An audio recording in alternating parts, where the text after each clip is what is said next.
अस्सलाम वालेकुम, welcome back to my YouTube channel. Hope you are all doing well. सबसे पहले दुरूद सलाम अल्लाहुम्मा सल्ली व सल्लिम अला नबीना व हबीबिना मुहम्मद व आलिहि व सहबिही सल्लल्लाहु अलैहि वसल्लम। आज की वीडियो में हम ENG 511 के चैप्टर नंबर 4 से नेक्स्ट स्टडी करेंगे। जैसे कि लास्ट लेक्चर में हमने फर्स्ट 3 चैप्टर्स डिस्कस किए थे, उनके शॉर्ट क्वेश्चंस मैंने आप लोगों के साथ शेयर किए थे। आई होप कि उनकी समझ आ गई होगी। आज की वीडियो में जो है वो हम चैप्टर नंबर 4 को देखेंगे। वीडियो स्टार्ट करने से पहले चैनल को सब्सक्राइब करें, वीडियो को लाइक करें, शेयर करें और चलें जी हम नेक्स्ट चैप्टर स्टार्ट करते हैं। Chapter number 4, what is tip of the tongue phenomena. अब ये जो है ये आपके MCQs में भी आ जाता है कि ये होता क्या है। TOD इसका एब्रीविएशन आ जाती है। तो tip of the tongue phenomena क्या होता है? The tip of the tongue phenomena is when a person struggles to retrieve a specific word from memory but can not recall. ठीक है, अब इसमें बेसिकली ये ऐसा फिनोमिना है जिसमें अक्सर हमारे साथ ऐसा होता है कि जब हम किसी चीज़ को रिकॉल करने की कोशिश करते हैं, मतलब किसी चीज़ को याद करने की कोशिश करते हैं, तो हमारे पास जस्ट उनके कुछ हमारे जहन में आ रहा होता है, कोई उसकी साउंड जहन में आ रहा होता है, उसका फर्स्ट वर्ड जहन में आ रहा है, लेकिन पूरा लफ्ज़ जो है, पूरा वर्ड जो है वो हमारे जहन में नहीं आ रहा होता। तो ये जो फिनोमिना होता है ना, ये जो मसला हमें दरपेश होता है, इसे tip of the tongue phenomena, मतलब ज़ुबान पे वो अल्फाज नहीं आ रहा होता।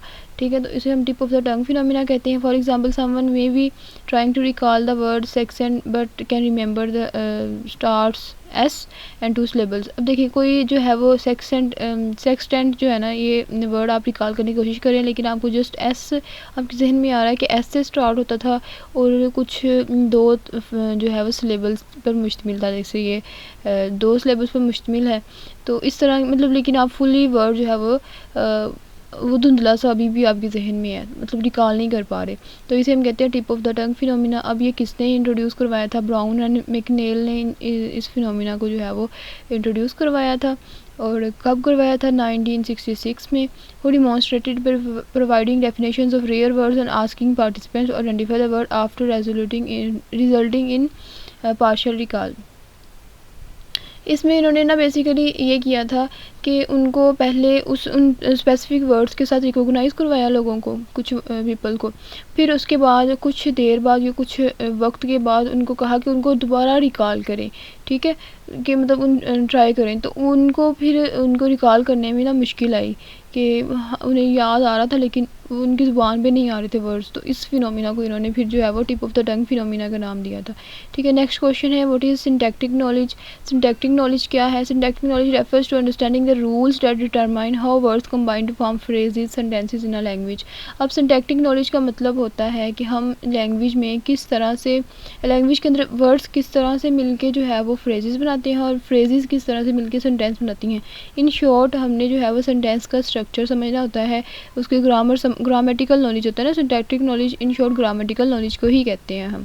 ठीक है, it include knowing the correct order of words and how to structure sentences to convey meaning. इसमें बेसिकली हम समझते हैं कि वर्ड्स को किस ऑर्डर में हम अरेंज करें कि उनका मीनिंग हमें इफ़ेक्टिवली समझ आए।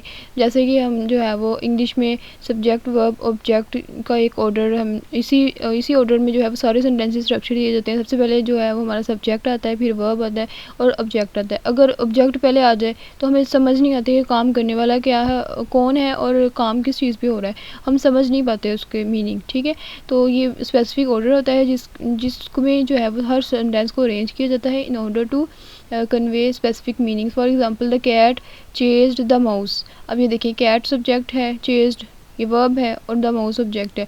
अब the object chased the cat, तो ये तो ठीक नहीं है। ठीक है, ये गलत हो गया, हमने इसका ऑर्डर चेंज किया तो सेंटेंस सारा गलत हो गया। तो इस तरह से जो है वो सिंटैक्टिक नॉलेज इतना इंपॉर्टेंट है कि अगर आपको सिंटैक्टिक नॉलेज होगा, आपको पता होगा कि सेंटेंसेस को किस तरह से स्ट्रक्चर देना है, देन ही जो है वो अपना मीनिंग जो है वो नेक्स्ट पहुंचा सकते हैं। जैसे एक और एग्जांपल यहाँ पे ले लेते हैं, a big house rather than a house big. अब हम जो है वो बिग हाउस कहते हैं, अ हाउस बिग तो नहीं कहते। तो ये मतलब कुछ वर्ड इस तरह के होते हैं, जो कुछ फ्रेजेस इस तरह की होती हैं जो जिस तरह का उनका स्ट्रक्चर होता है वो उसी तरह ही हमें समझ आती हैं। अ हाउस बिग, इसमें कोई सेंस नहीं बन रही, लेकिन अ बिग हाउस से हमें पता चल रहा है कि ये बड़ा हाउस है। ठीक है। तो ये आप लोगों को लग रहा होगा कि बहुत बहुत लंबे लंबे मैंने लिखे हुए हैं, ये बहुत आसान वर्डिंग में मैंने आप लोगों के लिए लिखे हैं, आप इनको ऐसे ही याद करें, ठीक है। और इस तरह लिखें, क्योंकि आप एक क्वेश्चन की आप 4-5 लाइनें याद करेंगे, ये दोनों एग्जांपल्स में से कोई एक एग्जांपल आप लिख देना, तभी आपको जो है वो पेपर में 3-4 लाइनें याद रहेंगी, ठीक है। What are the 3 questions addressed by Chomsky in his theory of universal grammar. अब थ्योरी ऑफ यूनिवर्सल ग्रामर हमने लास्ट जो है चैप्टर में भी हमने डिस्कस किया था कि ये होती क्या है। यूनिवर्सल ग्रामर में बेसिकली इनेटनेस इन्वॉल्व होती है कि लैंग्वेज एक्विजिशन में हमारी जो है वो इनेट एबिलिटीज़ इन्वॉल्व होती हैं। और इस थ्योरी में जो है चॉम्स्की ने कौन कौन से 3 क्वेश्चंस एड्रेस किए थे, वो ये हैं। What constitutes knowledge of language, language का नॉलेज किस तरह कॉन्स्टिट्यूट होता है, ठीक है। How knowledge of language is required, किस तरह से हम एक्वायर करते हैं लैंग्वेज की नॉलेज को। How knowledge of language is put to use, हम किस तरह से एक्वायर करते हैं और फिर उसको किस तरह से यूज़ करते हैं। तो ये 3 क्वेश्चंस थे, इनको जो है वो इसने अपनी थ्योरी में एड्रेस किया था, ठीक है। नेक्स्ट है हमारा give types of semantic network. इसकी 5 टाइप्स हैं। Definitional network, असर्शनल network, इम्प्लीकेशनल network, executable और लर्निंग नेटवर्क्स। तो ये इनकी जैसे आपने जो है वो नेम करने हैं। नेक्स्ट हमारा है लेसन नंबर 5। अब अच्छा, दूसरी बात ये कि जो आपके MCQs आते हैं ना इसके, वो टोटली फ़ाइल से आते हैं। मैं आप लोगों के साथ फ़ाइल शेयर कर दूँगी इंशाल्लाह, तो वो भी इन्हीं में से होते हैं। ये जो मैंने लिखा हुआ है ना, इन्हीं में से आपको मिल जाएंगे। आप में हाईलाइटेड हैंड आउट भी शेयर कर दूँगी, वहाँ से भी आप ढूँढेंगे तो उनके आंसर मिल जाएंगे। वैसे मैंने जो फाइल्स बनाई हैं उनमें साथ साथ जो है वो आपके साथ मतलब रेफरेंस भी शेयर किया हुआ है, जहाँ से वो क्विज़ आया है और क्या उसका आंसर है, ठीक है। तो मैं इंशाल्लाह वो भी शेयर करूँगी आप लोगों के साथ। What is semantic network. अब इसमें जो है ये सारा चैप्टर सिमेंटिक नेटवर्क्स पे है। सिमेंटिक नेटवर्क होता क्या है। सिमेंटिक नेटवर्क बेसिकली एक नेटवर्क होता है जिसको हम यूज़ करते हैं in order to understand concepts. मतलब किसी एक बड़ी आप समझ लें कि एक हेड वर्ड को हम लेते हैं, उसको अपने ब्रेन में स्टोर करते हैं और उसके साथ बहुत सारे वर्ड्स अटैच होते हैं। जब हमारे जहन में वो हेड वर्ड आता है ना, तो उसके साथ अटैच्ड वर्ड्स जो है वो खुद ही हमारे जहन में आ जाते हैं। तो ये जो है सिमेंटिक नेटवर्क होता है जो हम यूज़ करते हैं in order to understand concepts को बिल्ड करने के लिए, कॉन्सेप्ट्स को अंडरस्टैंड करने के लिए, ठीक है। आप देखिए किसी एक चीज़ जो है, आप साइकोलिंग्विस्टिक्स ही समझ लें। साइकोलिंग्विस्टिक्स मैंने बोला, आपके जहन में आ जाएगा ब्रेन, आपके जहन में आ जाएगी लैंग्वेज, फिर आपके जहन में आ जाएगा ये लेक्सिकल एंटिटीज़ भी इसके साथ इन्वॉल्व होती हैं, किस तरह से हमारा ब्रेन प्रोसेस करता है। इसमें जो है ये चीज़ें आ जाती हैं। अगर ये चीज़ें ब्रेन की ना हो तो ये बीमारियां हो जाती हैं। तो ये सारी चीज़ें जो होती हैं ना, ये हमारी एक वर्ड के साथ जो है वो इंटरलिंक्ड हैं। तो ये सारे कॉन्सेप्ट्स हमारे जहन में आ जाते हैं। तो इसे हम कहते हैं सिमेंटिक नेटवर्क, ठीक है। In the structure in which concepts are represented as interconnected nodes visually mapping relationship between ideas. This setup allows linked concepts to be easily assessed when one concept is activated. समझ आ गई कि इसमें जो है वो linked concept जो है वो हमारे सारे ही जहन में आ जाते हैं जब एक concept जो है वो एक्टिवेट होता है हमारे ब्रेन के अंदर, ठीक हो गया। A process useful for both human cognition and artificial intelligence applications. तो ये देखें, ये जितनी भी आर्टिफिशियल इंटेलिजेंस की एप्लीकेशंस आजकल जो इन हैं वो इसी रूल पे बेस्ड है ना, कि उनको उनके मतलब मेमोरी में डाटा फीड किया जाता है। इसी तरह फीड किया जाता है कि एक मेन कॉन्सेप्ट होता है, उसके साथ जितने भी कॉन्सेप्ट इंटर रिलेटेड होते हैं ना, वो सारे ही उसके अंदर जो है वो शो किए जाते हैं, ठीक है। नेक्स्ट इसकी एग्जांपल है imagine a semantic network centred on the concept animal. This, अब देखिए, अब यही एग्जांपल ले लें एनिमल की। आप जब एनिमल का वर्ड सुनेंगे ना, आपके जहन में बहुत सारे आ जाएंगे एनिमल्स जो हैं वो डॉग, कैट, मैमल, बर्ड्स होती हैं, ठीक है। फिर उसके बाद अगर आप डॉग को देखते हैं तो उसमें आपकी काफ़ी कैटेगरीज आ जाएंगी कि डॉग्स में कुछ फर वाले होते हैं, कुछ पेट डॉग्स होते हैं और कुछ बाग्स जो हैं वो मतलब हार्मफुल होते हैं इंसानों के लिए। तो ये उनकी कैटेगरीज आ जाएंगी। अगर कैट की तरफ हम चले जाएँ तो उसमें भी कैट्स की बहुत सारी कैटेगरीज आ जाएंगी। मैमल्स की तरफ चले जाएँ तो मैमल्स की बहुत सारी कैटेगरीज, बर्ड्स की तरफ चले जाएँ तो बर्ड्स की भी बहुत सारी कैटेगरीज आ जाती है। कुछ जो है वो कुछ किस तरह के होते हैं, कुछ किस तरह के होते हैं। तो ये एक मेन वर्ड होता है जिसके साथ बहुत सारे कॉन्सेप्ट्स इंटर रिलेटेड होते हैं, इसे हम कहते हैं सिमेंटिक नेटवर्क, इस सारे नेटवर्क को, ठीक हो गया।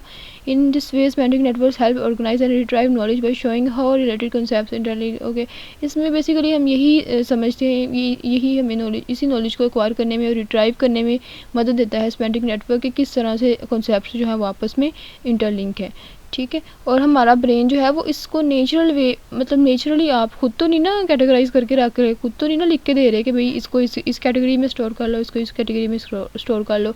आपको ब्रेन खुद ही स्टोर करता है ये सारी चीज़ें। नेक्स्ट क्वेश्चन है डिफाइन हायरार्किकल नेटवर्क मॉडल। अब हायरार्किकल नेटवर्क मॉडल क्या होता है? Is a theory in which knowledge is structured in levels with information arranged in a tiered system of nodes. Each node represents a major concept, while properties or attributes are linked as features of those concepts. In this model, broader categories such as animals are stored at higher level and good. Okay, hierarchical model वही जो मैंने ऊपर आप लोगों को ऊपर बताया कि सबसे पहले अगर ये बेसिकली हमारा जो है हायरार्किकल मॉडल ये आपके सिमेंटिक नेटवर्क के अंदर ही आता है। और इस मॉडल में जो है वो हम एक रूट वर्ड, एक मेजर कॉन्सेप्ट जो होता है उसको हम पहले लिखते हैं, उसको स्टोर करते हैं, और उसके बाद जो है उसके साथ इंटरलिंक्ड सारे जो है ना वो चीज़ें उसको मतलब बयान करते हैं। ये देखिए, अभी मैं आप लोगों को एग्जांपल दिखाती हूँ। फॉर एग्ज़ाम्पल ये देखें, एनिमल है। अब एनिमल की बहुत सारी कैटेगरीज होंगी कि उनकी स्किन होती है, वो मूव कर सकते हैं, वो ईट कर सकते हैं, वो ब्रीथ सांस ले सकते हैं, ठीक है। फिर एनिमल से आगे जो है वो दो तरह के आ जाएंगे। अगर हम बर्ड्स की तरफ चले जाएं और फिर फिशेस की तरफ चले जाएं तो बर्ड्स की विंग्स हैं, फ्लाई कर सकते हैं, उनके जो है वो पर होते हैं। फिर has fins, can swim, has gills, वो अलग। फिर आगे अगर हम बर्ड से भी आगे चल जाएँ तो बहुत तरह के बर्ड्स हैं, उनकी हर तरह की जो है वो आप समझ लें कि उनकी प्रॉपर्टीज़ हैं, ठीक है। तो आप एनिमल्स से शुरू हुए और कहाँ चले गए, फिर उनकी कौन कौन सी, तो एक नोड के अंदर कितने सारे आपके जो है वो कॉन्सेप्ट आ गए, ठीक है। तो इसे हायरार्किकल मॉडल बोलते हैं, जिसमें बड़े से छोटे, फिर उससे आगे, फिर उससे आगे, फिर उससे आगे जो है वो हम एक चेन की तरह चलते हैं और फिर उनके साथ प्रॉपर्टीज़ भी याद करते हैं, ठीक है।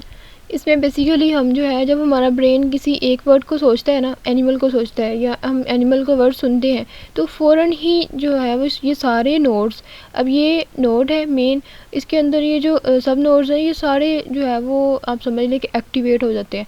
फिर कोई इंसान कुछ भी अगर फ़िश बोलेगा तो हमारा ब्रेन जो है वो इस तरफ प्रोसेस करेगा और हर तरह की फ़िश जो है वो निकाल के रख देगा। फिर उसके बाद अगर हम बर्ड्स बोलते हैं तो हमारे पास हमारे जहन में सारे बर्ड्स की कैटेगरीज जो है वो अरेंज हो जाएंगी। तो ये खुद तो नहीं ना आप कह रहे कि चलो जी निकालो ये वाली कैटेगरी, ये वाली कैटेगरी निकालो, तो ये खुद ही प्रोसेस होता है जब भी आप कोई वर्ड सुनते हैं, ठीक है। तो ये बेसिकली होता है हायरार्किकल मॉडल, जिसमें जो है वो हम एक वर्ड बोलें तो उसके साथ इंटरलिंक्ड सारे कॉन्सेप्ट्स जो हैं वो हमारे जहन में आ जाए। इसे हम हायरार्किकल नेटवर्क मॉडल बोलते हैं ऑफ सिमेंटिक नेटवर्क। नेक्स्ट है हमारा lesson number 6, define lexical assess. अब लेक्सिकल असेस क्या होता है? चैप्टर नंबर 6 में हम लेक्सिकल असेस पे ही सारी बात करेंगे।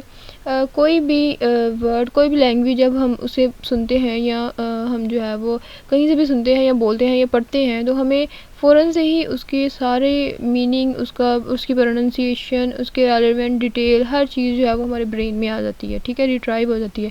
इसे हम कहते हैं लेक्सिकल असेस, कि किस तरह से उस वर्ड से लिंक्ड जो है वो हमारे जितने भी नॉलेज होता है, अगर प्रोनाउंसिएशन है तो वो किस तरह से हमारी मेमोरी में आ जाती है, रिट्राइव हो जाती है। ऑब्वियसली हमने उसकी ये चीज़ें पढ़ी होंगी, देन ही रिट्राइव होगी ना। Lexical access refers to the process by which brain identify and retrieves the meaning, pronunciation, other relevant details of a word. ठीक हो गया कि ब्रेन किस तरह से हमारी जो है वो वर्ड की सारी डिटेल्स जो है वो निकाल के मेमोरी से बाहर लाता है। when we see or hear a word, our brain searches through various possible matches, selecting the most aligns. Okay, हम जब भी हम कोई वर्ड बोलते हैं तो फ़ौरन से ब्रेन प्रोसेस करता है और उस वर्ड के रिलेटेड जितने भी प्रोनाउंसिएशन या जितने भी वर्ड्स होते हैं, जितने भी फोनीम्स होती हैं, उनकी प्रोनाउंसिएशन होती है, तो वो सारी जो है वो उससे मैच करता है कि ये वर्ड किसके साथ मैच हो रहा है, और फिर जो है वो उसका मीनिंग जिसके साथ मैच होता है उसका मीनिंग हमारे जहन में आ जाता है। ठीक है, फॉर एग्जांपल अगर किसी ने बोला स्ट्रॉन्ग, अभी STR स्ट्रो इतना ही बोला तो आपका ब्रेन उसी टाइम प्रोसेस करता है और इस कैटेगरी के वर्ड्स जो हैं वो आपके जहन में आ जाते हैं, जितने भी होते हैं। ठीक है, सारे नहीं लेकिन कुछ कुछ पॉसिबल जो आपके जहन आपके रोज़मर्रा के जो है वो लाइफ में यूज़ हो रहे होते हैं वो आ जाते हैं। फिर अगर स्ट्रीट वो पूरा वर्ड बोल दे तो फ़ौरन से आपके जहन में आ जाता है कि स्ट्रीट ये तो गली है, स्ट्राइक और स्ट्रॉन्ग, मतलब इस तरह से जिस भी वर्ड को जो है वो आप बोलते हैं तो ऑब्वियसली उसका पूरा एक प्रोसेस होता है आपके ब्रेन में, उसके साथ फोनोलॉजिकल कॉन्टेक्चुअल क्लूज, उसकी ईच एंड एवरीथिंग जो है वो समझ निकल आती है और फिर हम समझते हैं कि ये करेक्ट वर्ड है और उसको फिर अंडरस्टैंड करते हैं और उसका मीनिंग समझते हैं। ठीक है, नेक्स्ट है हमारा question number 24, give factors which influence lexical assess. अब ये जो लेक्सिकल असेस है, फॉर एग्जांपल अगर कोई हम वर्ड बोलते हैं, उसका जो फ़ौरन पीछे सारे उसके इन्फॉर्मेशन निकल के आती है हमारे ब्रेन से, इसको बहुत सारे फैक्टर्स इफ़ेक्ट करते हैं। अब वो फैक्टर्स कौन से हैं वो हम देख लेते हैं इस क्वेश्चन में। फर्स्ट फैक्टर है लेक्सिकल फ्रीक्वेंसी। अब फ्रीक्वेंसी का मतलब होता है कि कोई वर्ड जिसको जो बोला गया, जो हमने सुना या जो पढ़ा, वो उसको हम कितना फ्रिक्वेंटली ख़ुद भी यूज़ करते हैं या ख़ुद भी जो है वो उसको हम पहचान सकते हैं, वो हमारे ब्रेन में स्टोर है या नहीं। फॉर एग्जांपल ये देखिए, the frequency with which a word is encountered plays a major role in how quickly it can be accessed. Words that are use more frequently dog. अब ये देखें, ये डॉग, कार वगैरह इस तरह के छोटे छोटे वर्ड्स जो हैं ये लो फ्रिक्वेंसी वर्ड्स होते हैं और ये जल्दी ही जो है वो हमारे जहन में आ जाते हैं। लो फ्रीक्वेंसी वर्ड्स होता है जिन पे ज़्यादा हमें जो है वो, जैसे ये इनके वन सिलेबल वाले वर्ड्स हैं, कार, डॉग, कैट, ये छोटे छोटे वर्ड्स जो हैं ये हमारे नॉर्मली जल्दी से जहन में आ जाते हैं, ठीक है। As compare to high frequency words, इसमें लंबे लंबे सिलेबल्स उसमें होते हैं और वो हम जो है उनको जल्दी मोर स्विफ्टली जो है वो हम रिट्राइव नहीं कर पाते, ठीक है। तो नेक्स्ट हमारा है वर्ड कंक्रीटनेस इन इमेजिनरी। अब वर्ड करेक्टनेस और इमेजिनरी किस तरह से, इसमें हमारे ऑब्वियसली हमारा जो कंक्रीट वर्ड्स होते हैं ना, जैसे ऑब्जेक्ट्स हो गए जिनको हम देख सकते हैं, जिनको हम छू सकते हैं, जिनको हमने देखा भी हुआ है, वो वर्ड्स जल्दी हमारे जहन में आते हैं as compare to other words जिनको हमने सुना भी नहीं है, देखा भी नहीं है, मतलब सुना है लेकिन देखा नहीं है, विजुअली नहीं देखा, तो वो हमारे, फॉर एग्ज़ाम्पल अब वर्ड है एप्पल, ये जल्दी हमारे जहन में आएगा, ठीक है, क्योंकि ये एप्पल हमने खाया भी हुआ है, देखा भी हुआ है। तो इस तरह के जो कंक्रीट वर्ड्स हैं, इसके अलावा भी अगर, लेकिन जस्टिस, इंसाफ, या आप क्या लेंगे, इस तरह की जो ये ज़रा जो है वो हमें रिट्राइव करने में मुश्किल होती है, क्योंकि ये इस तरह की चीज़ें हैं जिनको हम छू नहीं सकते, ये एब्स्ट्रैक्ट वर्ड्स हैं, ठीक है। तो main the difference in processing spread arises because concrete words activate both verbal and visual representation. ये हमारे वर्बली भी एक्टिवेट होते हैं ब्रेन में और विजुअली भी हमारे उनकी मतलब स्केच और उनकी पिक्चर जो है वो हमारे ब्रेन में आ जाती है। तो इस तरह के वर्ड्स जो है वो जल्दी हम रिट्राइव कर लेते हैं as compare to other words जिसके लिए हमें प्रॉपर सोचना पड़ता है, एब्स्ट्रैक्ट वर्ड्स फील करना पड़ता है कि ये वाकई में एग्जिस्ट करते हैं या नहीं।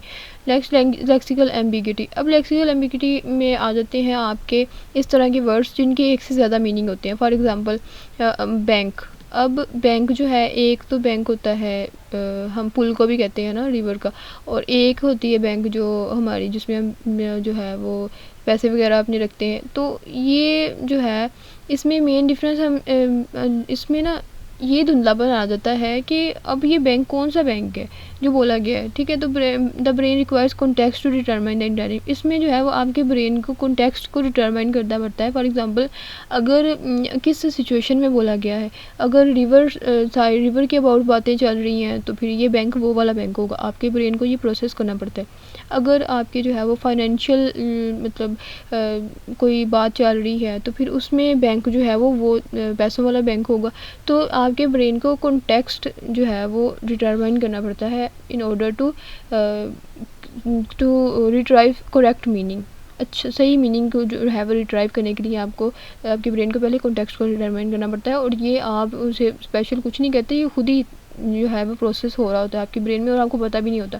These factors collectively illustrate how language processing is optimise for frequently encounter. Okay, ये सारे जो फैक्टर्स हैं ये हमारे ऑप्टिमाइज करते हैं, कंट्रोल करते हैं हमारी लैंग्वेज प्रोसेसिंग को ब्रेन में।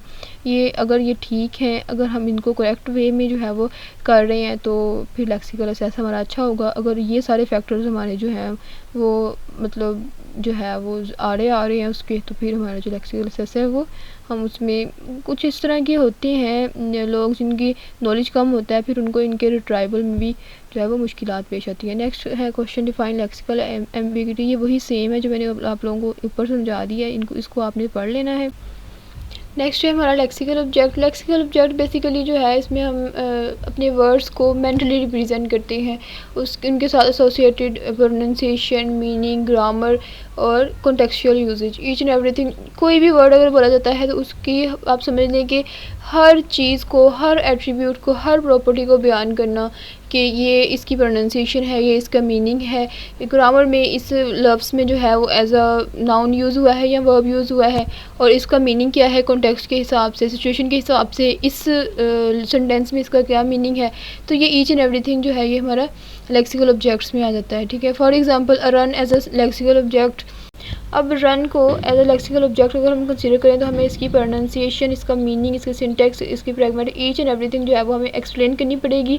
देन ही जो है वो हम इसकी लेक्सिकल आइडेंटिटी को एक्सप्लेन करेंगे। ठीक है, मेंटली हर वर्ड को मेंटली रिप्रेजेंट करना, उसके पीछे ये देखिए अगर हम रन की प्रोनाउंसिएशन बताएं तो ये रन की प्रोनाउंसिएशन है, मीनिंग बताएं तो ये मीनिंग है इसका, वर्ब में सिंटेक्स में ये किस तरह से यूज़ हुआ है, किसी वर्ड में किसी सेंटेंस में ये एज अ वर्ब यूज़ हुआ है, किसी में ये एज अ ऑब्जेक्ट यूज़ हुआ है। ये देखें he went for a run, इसमें ये ऑब्जेक्ट के तौर पे यूज़ हुआ है, वेंट इसमें मेन वर्ब है। प्रैग्मेटिक में मतलब सिचुएशन के हिसाब से किस तरह से जो है वो इसके मीनिंग बनता है, अर्जेंसी के लिए यूज़ हुआ है या लेयर तो सैर तफरी के लिए जा रहे हैं, तो मतलब सिचुएशन के हिसाब से फिर वो चीज़ें यूज़ होती हैं। तो ईच एंड एवरीथिंग किसी भी जो वर्ड के साथ एसोसिएट होते हैं डिपेंडिंग अपॉन देयर कॉन्टेक्स्ट, हम जो है वो उनके सिंटैक्टिक मीनिंग भी बताते हैं, प्रोनाउंसिएशन भी बताते हैं, उसका ईच एंड एवरीथिंग जो है वो हम खोल के बयान करते हैं। इसे हम जो है वो लेक्सिकल ऑब्जेक्ट्स कहते हैं। लेक्सिकल ऑब्जेक्ट्स में कोई भी वर्ड आ जाए तो फिर हम उसके लेक्सिकल आइडेंटिटी को कम्प्लीटली बयान करते हैं। आई होप कि अब आप लोगों को लेक्चर समझ आ गया होगा। बहुत कॉम्प्लेक्स, थोड़ी सी कॉम्प्लेक्स है लेकिन इतनी ज़्यादा नहीं है, इंटरेस्टिंग भी है। अगर आप इसको इंटरेस्ट के साथ पढ़ेंगे ना तो बहुत इंटरेस्टिंग है ये बुक। और इंशाल्लाह जो मैंने लेक्चर बनाया है, जो मैं नोट्स बना रही हूँ, उसके दो हैंड आउट्स एग्जिस्ट करते हैं आपके LMS पे। आपने परेशान नहीं होना, जो मैं नोट्स आपको बना के दे रही हूँ आपने यही अच्छे से कर लेने हैं, और जो कॉन्सेप्ट्स मैं दे रही हूँ इनको अच्छे से जो है वो समझ लेना है। इंशाल्लाह सारे के सारा जो है ना वो पेपर यहीं से आएगा। मैं ट्राई करूँगी कि नेक्स्ट भी जो है वो जल्द से जल्द आपको वीडियोस अपलोड करती जाऊँ, ताकि जो है वो आप कम्प्लीटली प्रेपरेशन मिड से पहले जो इसकी अच्छे से कर लें। वीडियो को लाइक करें, शेयर करें, चैनल को सब्सक्राइब किया करें और ग्रुप्स में शेयर किया करें ताकि मज़ीद स्टूडेंट्स की भी हेल्प हो सके। इसके साथ ही मुझे दीजिए इजाज़त, मिलते हैं नेक्स्ट वीडियो में, तब तक के लिए अल्लाह हाफिज़।